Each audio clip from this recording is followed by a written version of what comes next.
This is San Diego News Daily. I'm Monica Dean. Let's get right into your top local stories. We continue to follow developments out of Lemon Grove, where a man was shot to death overnight. Sheriffs have someone in custody, but they say it is just too early still to call him a suspect. This all started around 4 this morning on Eldora Street in Lemon Grove. Deputies received a call about an assault with a deadly weapon, and when they arrived on scene, they found a man in the driveway who they detained without incident. The victim was found with gunshot wounds inside an ADU there on the property. He was pronounced dead despite life-saving measures. The homicide unit did recover a semi-automatic handgun on the property, but it's unclear if it was the one used in the shooting. At this point, the homicide lieutenant says it's too early to call the man a suspect, but they don't believe there's any further threat to the community. Investigators are also looking into the tagging on the property that was reported on Monday. We have no idea what the tagging was about, if it was just kids, if it was gang associated. We are talking to people who possibly saw some type of tagging, but we don't know if it's related to this incident or not. Investigators are also trying to figure out if the two men knew each other. We will, of course, continue to follow this story. We'll have updates for you on our later newscasts and also on NBC7.com. And now to the latest legal twist in the case against Larry Millette after his attorneys filed a motion claiming misconduct by prosecutors. The defense team is asking a judge to dismiss the DA's office. Millette is accused of killing his wife Maya 5 years ago, but her body was never found. His trial was supposed to start next month. The motion claims Deputy District Attorney Christy Bowles and others engaged in improper conduct, including presenting false testimony and misrepresenting evidence. If granted, the case would be handed over to the California Attorney General's office, potentially delaying the trial once again. Maya, a mother of 3, has not been seen since January of 2021. Prosecutors are relying largely on circumstantial evidence. We asked a criminal defense attorney to help us analyze this most recent motion. The issue that the current defense team has is that, hey, we weren't handling that preliminary hearing, so we didn't have the benefit to cross-examine and call out the DA investigators. What cannot or should not be lost in this case is not about the district attorney's office and the defense attorneys. This case is about Larry Millette and receiving a fair trial. The hearing for this motion is set for April 30th. That's a week from today. City leaders in La Mesa are looking to get a new police drone program off the ground that they say could help increase public safety during crowded events. Council members recently approved the police department's application to apply for the $2 million federal grant that would get that program started. The city says drones will strengthen situational awareness at large events in La Mesa like Oktoberfest and weekly farmers markets by detecting emerging issues from the ground. Well, I like it because it's increasing our reach as far as public safety goes. We really have to make sure that our citizens are safe, and our police department is very responsive for that, or responsive to, emergencies and dangers.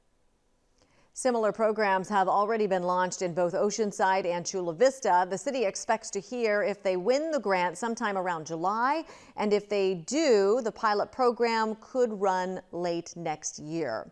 You can now see a newborn baby, Pudu, at the San Diego Zoo Safari Park. It is the smallest deer species in the world. The park says this new female fawn is already exploring her habitat with her mom and showing off a curiosity and confident personality.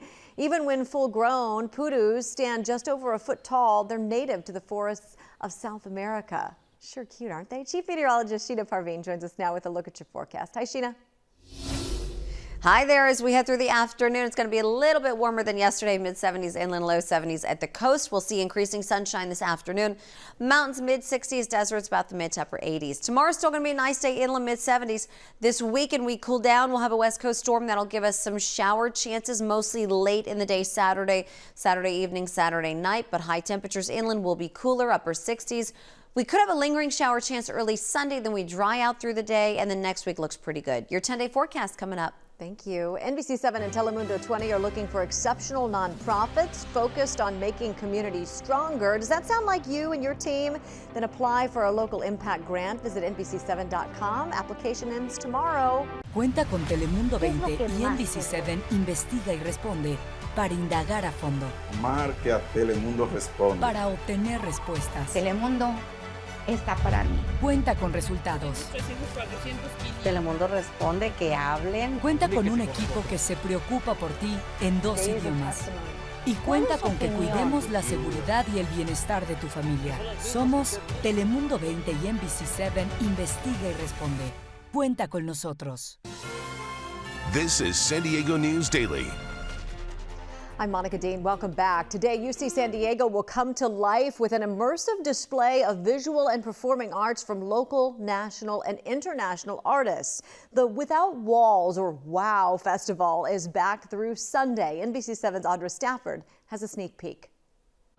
The Without Walls, or WOW Festival, is all about bringing art to unexpected places, and that's exactly what's happening throughout the UC San Diego campus.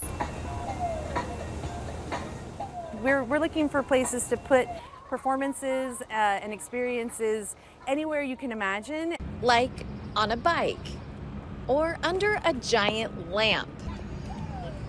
Past WOW festivals have been held at the Rady Shell and Liberty Station, showcasing everything from puppetry to projections. WOW Festival producer Amy Ashton says the whole goal is to get people to think about and experience art in a whole new way. When we kind of take down the barriers, when you're not sitting in your seat in the theater with your ticket and your playbill, just puts us in a place where we're a little more open and a little more ready to kind of experience anything. And be wowed. From UC San Diego, I'm Audra Stafford, NBC7. The festival kicks off at 5 o'clock tonight. It continues through Sunday. Most of the events are free, but some do require reservations. For a link to more information about that, go to NBC7.com and click on the trending bar. Chief Meteorologist Sheena Parveen will have a look at your weather forecast right after this. Cuenta con la autoridad en el tiempo de Telemundo 20 y NBC7. Cuenta con pronósticos acertados. La lluvia continúa sobre la Cuenta con experiencia de meteorólogos certificados. Cuenta con tecnología que protege a tu familia. Y cuenta con que te avisemos primero. Somos un equipo en 2 idiomas. La autoridad en el tiempo de Telemundo 20 y NBC7. Cuenta con nosotros. Hi there, I'm NBC7 meteorologist Sheena Parveen. For the afternoon, a little bit warmer than yesterday, a little more sun too than what we saw this morning with the clouds. Mid-70s inland, low 70s at the coast. For the mountains, we'll be in the mid-60s, deserts right around the mid-80s. Tomorrow's going to be nice too, around 70 at the coast, mid-70s inland. Over the weekend, though, we do cool down. We're going to have a west coast storm system, more of an onshore flow, mid-60s at the coast, upper 60s inland this weekend. We are going to have a rain chance too. Mostly, it'll be later in the day Saturday. All right, very well. Thank you. A fallen airman and Medal of Honor recipient who died a hero in Afghanistan was honored in San Diego yesterday. To love, to sacrifice, to a brother who never left the fight. Chappie. Yeah. Former Air Force Master Sergeant John A. Chapman was posthumously recognized at the Mount Soledad National Veterans Memorial with a black granite plaque. Chapman received the Medal of Honor in 2018 for his heroic actions during the global war on terrorism.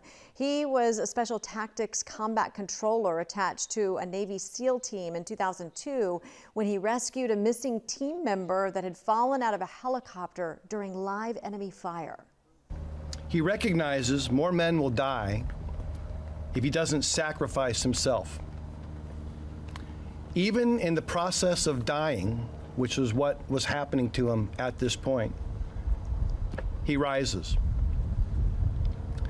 takes the fight once more to the enemy, thus saving another 18 men.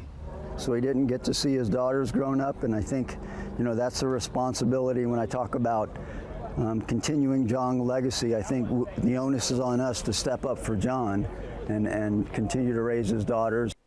Oh, well done. Chapman was 36 years old when he died. He is survived by his wife and 2 children.